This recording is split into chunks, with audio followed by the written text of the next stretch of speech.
What made you decide to run for council? The reason I decided to run was I had been seeing how low of engagement there was with people my age, in their 20s and 30s even. Especially noticing Amarillo's population, over 40% is under the age of 30, which was astounding. And I previously was probably one of those residents that didn't really pay attention to local issues, but then when I started to, I kind of thought to myself, if I want Amarillo to move in a direction that suits this younger generation, we can't do that unless we speak up and say, hey, I think this is what should be happening with our city. And along with that, I had the realization that with at-large elections here and low voter turnout, it's bred an indifference that's made it easier for all parts to not be represented. And I think there should be a reform. I think we should go to voting by district instead of at-large, and I felt like that's been very detrimental to our city's development, and I wanted to see that change. So those were the two big reasons why I decided to run, was I felt there needed to be a change. Do you know the city's had at least 2 votes on single-member districting and it hasn't passed? Yeah, and that I did know, which was somewhat unsettling to me because it seemed like voting against our interests. Because to me, if you look, most cities Amarillo's size or bigger ditched at-large representation and the size of council we have. Because I tell people that Amarillo's current government structure with the mayor and 4 council members is better suited probably for a city the size of Dumas, not for Amarillo. And Portland, Oregon, oddly enough, of 650,000 residents, actually has the same mayor, 4 council members at large. And I saw a report on it where people in Portland were complaining, saying that areas of town were being left out of the discussion because they were using a dated form of government. Because if you look at similar sized cities as Amarillo, they ditched the at-large format decades ago, which I find it bizarre that Amarillo still uses at-large voting. How would you approach voters, because it would require, it's a charter amendment, so it would require a public vote. How would you approach voters to change what has been a no vote on that to yes? Well, I would hope I could profile how I think it's detrimental to the future of our city, because that's actually been the main discussion I've been having with everyone. As I've said, Amarillo has nearly 200,000 residents of all these different backgrounds. Certain areas are going to be left out of the discussion, because I think if you have a mayor and 4 council members elected at large, even if they have the most pure intentions and they know it's best for everyone, I personally think you're getting stretched too thin. You have to cover too much ground, as opposed to if you had 6 to 8 council members elected by district. There's better representation for the individual parts, which I think overall is better for the city as a whole. And I think for me, profiling it to everyone, going, this is why places are being left out, this is why discussions aren't being had and people feel like they aren't being represented, is because we aren't using a form of government that accurately will do that. I think profiling to me those issues and getting that out there, hopefully having other candidates that do it as well, I think really pushing the importance of it. Because I think people don't realize how big of a deal that is. It's easy to kind of look over that. Okay. What would be the first initiatives you would pursue? A big one for me, and something I've discussed a lot, is I feel, especially amongst people under the age of 30, especially if you don't have a college degree, I feel like there's a massive gray area in job development between food service industry type jobs that make up almost 10% of Amarillo's jobs, and places like employers like Pantex, which neither of those jobs are inherently bad. There's nothing wrong with them. But I feel like there's this massive gray area in the middle for people my age where they're not exactly sure, where do I go career-wise if I don't have a college degree? I know Amarillo used to have more trade skill options. We used to have TSTI, and that's not an option anymore. And I've said I would love to see Amarillo become the wind energy capital of America and have a cheap form of education where younger people can learn to fill these jobs and start moving forward. Because I think we have a massive youth population, but I don't think Amarillo's ever gone full on trying to understand the wants and needs of them and how to harness them. Because I've seen too many people my age, a lot of really bright minds, leave for bigger cities, and we lose a lot of talent to bigger job markets. And I want to keep those people here, because I hear a lot of complaining about Amarillo amongst people my age, but you can only complain so much without making a difference or saying what you want, because they're not going to know what you want unless you say it, Right. And TSTI, that campus is now Amarillo College's East Campus. Yes. And there is some, yes, and I know that because they have welding, and I know they had furniture upholstery classes. There's a lot out there, but I don't know if it's as prevalent as it used to be, specifically trade skill. I'm not saying that we don't have that. I'm saying I would love to see the push for that, because I don't think there's anything wrong with getting your bachelor's or master's, but for me, I didn't go to college. It wasn't for me, and I immediately started working. So everyone has different interests in certain things. You know. Thank you. I just wanted to clarify Yeah. that and have you clarify. Yes. You've claimed the mayor and city council are paying attention to some areas to the detriment of others. Mm-hmm. Where and how, what would you do differently, and how would you fund it? Mm-hmm. The way I would do it, and I've said, personally, I feel like Amarillo's always had somewhat of an identity complex. I feel like the things that have made us unique are usually the things that get ignored. An example I commonly say is I reference the Amarillo Boulevard, which has had a very interesting history through Amarillo. It almost died when the base closed down. And it technically should have ended. And I know as Amarillo's Hispanic population kind of took it on as their own, and it's this organic type of development. And I've said, you know, if there's an amazing restaurant down on the boulevard, that's who I would want to give a facade grant to. Going, you have this incredible restaurant, you're at this completely organic thing you created yourself. I think we should reward that. Because I've had friends from Los Angeles that have never stepped foot in Amarillo, and I take them to North Heights and we eat at an amazing restaurant over there. And then we go down to the boulevard and look around. And they always tell me, they're like, I did not realize this is what Amarillo was like. They're always blown away by the deep history Amarillo has, because Amarillo has a very vast, rich, deep history that goes further back than places like Lubbock that developed later. And I want to profile those areas and latch onto the things that make us uniquely different, because not necessarily in a specific criticism to the ballpark, but I've told people a lot of cities have ballparks, but not all cities have the history Amarillo's had hidden here for decades. I want to profile the things we already have that make us culturally unique, instead of trying to force create culture we had in the first place, you know. Okay. And everybody knows that the city has only so much money. Yeah. And so how do you stretch out the money for things like that? Facade grants, for example, for other parts of town. I mean, personally, I do feel like a lot of the downtown development was way too aggressively centralized, and I do feel a lot of money was put towards that. And to a certain degree, I've worried the possibility of indebting future generations. I personally, I originally was fine with downtown being developed, because I saw it when I was a kid. It was not the way it looks now. But I think the way I would have done it different is not so aggressively going after just one area, because I think you can funnel all the money into one specific spot, and then you ignore all these other areas outside of it. I mean, I would prefer to spread the funding around and not centralize development just in one specific area that's leaving so much out of the discussion. And also, I would say areas like Route 66 on 6th Street, I feel like that could be a moneymaker for the city. And a lot of business owners down there have told me that they feel that they really haven't gotten the respect they thought they deserved in the city's history and our economy. And I've said with those areas, there's a fine line between preserving and gentrification. I'm not saying we should gentrify those areas, but preserve and just put a little bit more effort, because it doesn't have to just be this thing that we have to funnel huge amounts of money into. It can be a small $2,000 business facade grant for an antique store or a restaurant on 6th Street, the Boulevard, the Barrio, all of these areas. It can be a very minor thing that can make a big difference in those communities. Have you read the neighborhood plans for North Heights and the Barrio? Yes, and I have seen those. When I went to draw for a position on the ballot, I did see that they were initiating the San Jack and North Heights neighborhood plans, which I am all for. I think that's great that that is finally being addressed. I think it maybe took a little bit too long for that to happen. But there are trickier issues that I know the city council can't inherently have a say-so in this.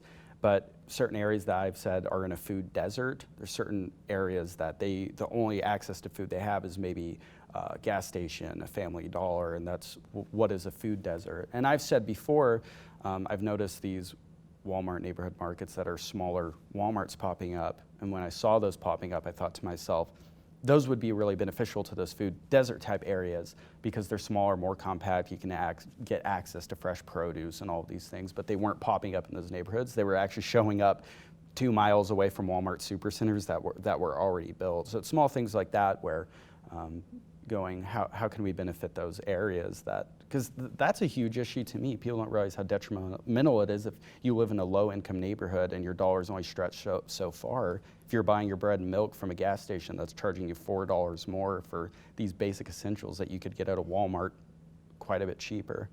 We have an economic development office at City Hall now that is more about agreements that even could benefit bringing some retail here. Would you use that?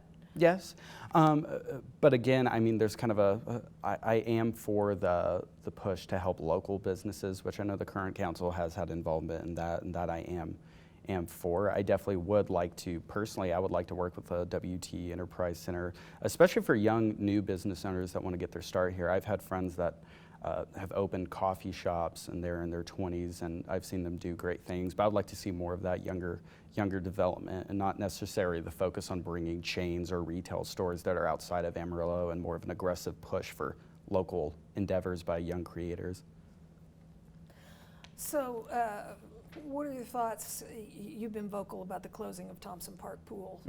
Where would you find funding to keep it open or replace it? It's, I remember, a $3 to $4 million project. Yeah.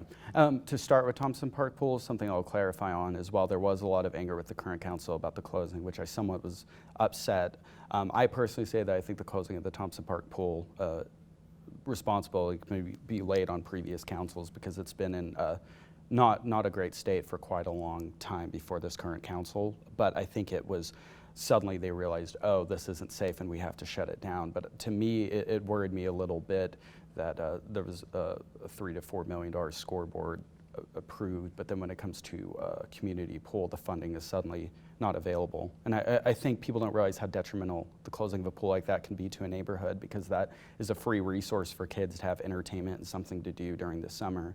And that can be absolutely devastating to a community. And it's not something that, I think that was the thing that was scary to me, was going, we don't have the funds right now. And in my personal opinion, I was like, that never should have even been at a spot where we didn't have the money. It seemed like something that should have been there in the first place, because that's an absolutely, to me, terrifying circumstance. But I think if it were brought to like a bond vote, I think people would absolutely vote for it, because everyone I talked to was like, I swam there as a kid. I know so many people that were like, I swam at that pool as a kid, me included, and know the historical weight and also the community value that it has, and would want to see it brought back. So you see making cases for projects like that to the voters? Yes. And hopefully that would be things people would be all for to vote on, because that's not just beneficial to North Heights, that's beneficial to everyone. It's beneficial to the whole city. What public safety improvements would you make? I would like to see improvement in the state of the roads on the low-income side of town, because I mean, you'll drive around and see just absolutely horrific, rough shapes of roads that haven't been attended to in years.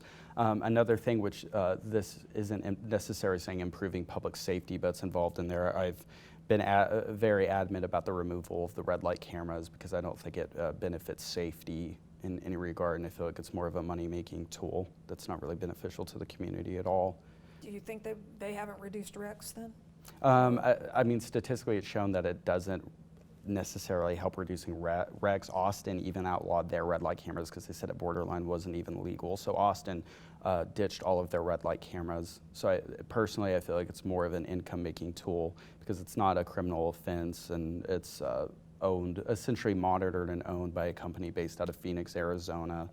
And I think there's quite a bit of gaps in the effectiveness of it. And we also have to pay a collections agency to deal with 40,000 unpaid tickets, which I'm sure isn't necessarily cheap to deal with. How would you have handled the homeless camp that formed on the edge of downtown, and what ideas do you have about helping homeless people and paying for that? Yeah, well, essentially the thing I'll say first is the one problem I feel like with the homeless issue in Amarillo is it originally should have been dealt with as a human issue, not a cosmetic issue, which I feel like that's somewhat where it leaned on. I can understand them viewing it from a cosmetic issue, going, it makes our city look bad and it's an eyesore and we need to get it moving, which I recently saw an article Texas Observer came out with 2 weeks ago, I believe, that said Amarillo has decided to help the homeless instead of fight them with a Housing First program, which I'm all for. But my only problem was I feel like this has been a discussion and a fight that's been going on years previous. So why is it only now just being addressed? I'm all for Housing First programs, and especially looking at cities that have had more progressive approaches and successes, reaching out and seeing how can we mimic what you're doing. If you've had success, how can we bring it here? And also even people that have more of a tighter relationship to Amarillo's homeless community, accessing their pool of knowledge, because they'll understand it better than someone like I could if they're more on ground level and know these people and know what they need to get the help they do, and that's kind of my perspective on it, where I would like to see it go. Where do you stand on tax abatements and other incentive packages for either new businesses, prospective new businesses, or existing expansions?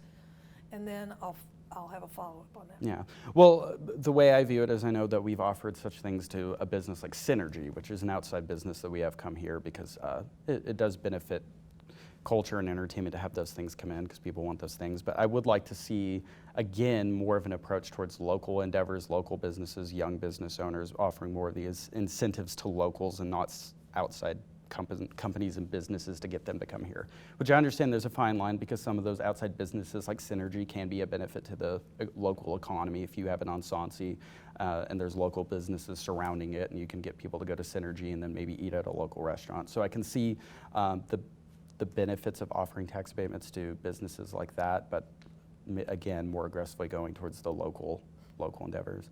Is the incentive for the Texas Tech Veterinary School worth the cost? That one I do think is somewhat tricky. For me, I'm going to say I'm not entirely sure. That one's kind of a tricky one for me because I've heard both sides, people that think it will be a benefit to Amarillo to have that education resource here, but also people worrying about how the funding is going towards it and where that funding is coming from. Okay. What are your thoughts on the problematic rollout of the utility billing system? I mean, I think that's even tied into what's happened with the trash carts that have rolled out. I believe it's been a very rocky road because I feel like not a whole lot of explanation has been given as to why these things happen. And if anything, I feel like all of these were a surprise on Amarillo because I still know a lot of people that don't even know about the trash carts. They haven't heard about it because I've noticed 2 billboards pop up that have the website saying info on the trash carts and you look it up. I mean, on one side of the coin, I can understand the benefit of the trash carts because it keeps trash from blowing around, but the billing system, trash carts, all of those, I don't believe it was rolled out correctly, explained correctly, and nobody really got a reason as to why these things were happening. They just appeared, and you just had a lot of confusion on the residents that kind of had to deal with it right when it happened. The city council or the city government had several public meetings about those trash cans, for example. Yeah. When is it the city's responsibility to educate or the residents' responsibility to attend? Well, I think it goes back a little bit before even the education, because I know, I believe the carts were around $250,000, which I think when you're dealing with things that are $250,000, I think the people should have the voice in if we should spend that or if they want that. Because I'm saying whether the trash carts are a benefit or a detractor, I believe that people should at least have a right to have a say-so in it before it happens. Because I think that would at least get more people involved in the process and they would know about it before it happened and could research, so then they don't have to learn about it right when it pops up. Because sadly, not everyone's going to know about a meeting about trash carts coming in. Because sadly, a lot of people, that's not on their main objective list to look into to make it to a meeting about trash carts. Because Go ahead. Because I still know quite a bit of people that have no idea what those are, that did not know they were here, and they're like, I haven't heard anything about that. Okay. So the most I've personally seen about the trash carts has been through social media, through Facebook, not through billboards or the city trying to get the information out there. I've actually heard more about it through people posting it on their personal Facebooks. Okay. What would you do? You said for a cost of $250,000, the people should have a say before it happens. Does that mean you take projects that are $250,000 or more to a vote? I personally would like to see that happen, but I think there's 2 things, again, we have to consider. Amarillo does have an insanely low voter turnout, which, again, I think has bred from having at-large elections. So it's almost a domino effect. You have at-large elections, which breeds low voter turnout. So then we're in a spot where things like the trash carts, would people actually go to vote on it? You know, because I believe they should have a say-so, but will the people make the effort to go out to vote on it? The election calendar and the state laws on election calendars make that a bit problematic because you have you have 2 uniform election dates a year, and so if you wanted to act on getting trash carts or getting some problem solved that required $50,000, you'd have to wait until May or November to have an election.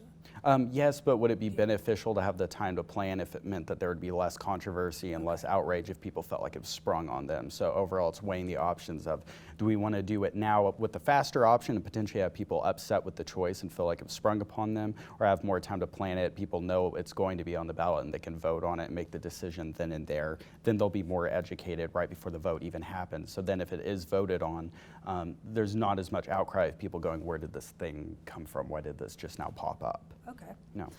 And then many residents believed the Civic Center should be first in line for improvements before we have a multi-purpose event venue. Yeah. What improvements should be made at the Civic Center and how do you pay for them? Okay, so the tricky situation I feel like we currently have now is we have the Civic Center, we have the Globe News Center, and we have the MPEV that's almost completed. If you look at cities like Lubbock, they have a larger stadium that can host events like Paul McCartney, Metallica. Amarillo doesn't have a venue that can, it can't hold that size of performance. We don't have the venue for it. I don't know if the Civic Center could be renovated to even house those kind of events. While I do think the Civic Center should have been renovated previously, at this point now, I feel like we're at kind of a interesting spot because I don't know how much developing the Civic Center would do at this point if we're still not being able to host those events.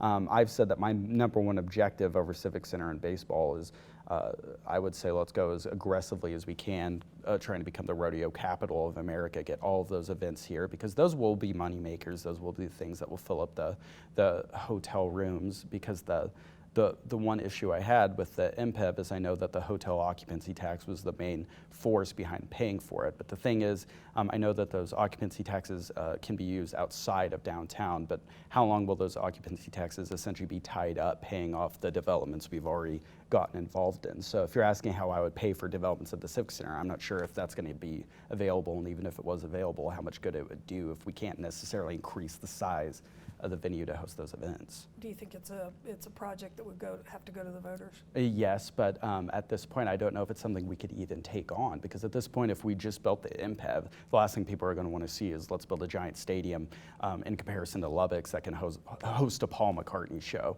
And I don't think we would even have the income to pull something like that off. Were you for, you've alluded to a little bit about your MPEV position, but if elected, we've got it now. So if elected, how would you work to make sure the city gets what it pays for in terms of hotel occupancy tax increase and sales tax increase, that sort of thing? Yeah, well, the thing is, I think we have to acknowledge with the MPEV is it is inherently somewhat of a gamble. It's going to be seeing how it plays out 1 year, 2 year, because I'll be curious to see where it's at in 2 years. Because I know even if the stadium is not this massive moneymaker itself, it's more of relying on hotels to be filled up and people that will stop in town because there's something like a ballpark here to go see a game. But again, I don't know how far we've stretched our dollars and certain contracts that have been made to fill up parking spaces and seats in the ballpark. It's kind of tough to gauge, will you fill up a stadium for 2 years? You know, you can't entirely gauge that. The current mayor and council have taken heat for moving council meetings and sessions for public comment around. How would you address this issue? I think it should be restored back to 5 o'clock, 5 p.m., 6 p.m. Because for somebody like me, if you work 8:30 to 5:30, it's not accessible to go down to a meeting at City Hall. I think it should be put at a time where working class types can actually go to the meetings if they want to. I think public comment should be aired again. I mean, even if people are being critical, I feel like that's just something that if you are on council, you have to deal with. Right or wrong, even if somebody's up there complaining and their complaints have no merit, you signed up for that job, and some people want to hear those complaints. I think restore that and put a meeting back at the time it should be, because I think putting at an inaccessible time somewhat feels like a form of censorship. I think you're censoring the voice of the people if you're keeping the public meetings inaccessible to them. Some of the people that, especially maybe living in some of the areas you're concerned about, work different hours than 8 to 5, though.